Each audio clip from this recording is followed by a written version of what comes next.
अस्सलामुअलैकुम। Deputy commissioner ज़िला मंडी बहाउद्दीन मोहम्मद शाहिद की खुसूसी हदायत पर असिस्टेंट कमिश्नर मलकवाल उस्मान गनी ने हेड फकीरिया में खाद से लोड एक ट्रक को कब्जा में ले लिया, जिस पर 800 बोरी यूरिया खाद थी।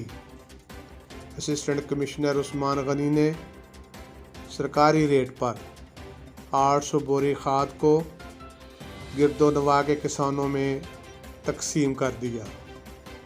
लोगों ने इस कदम को सराहा और खुशी और इत्मीनान का इजहार किया।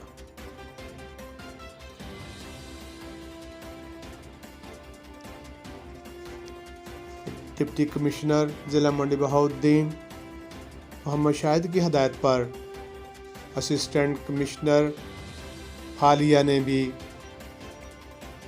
हालिया से एक ट्रक जिस पर 800 बोरी खाद मौजूद थी कब्जा में ले लिया और सरकारी रेट पर किसानों में तकसीम कर दिया।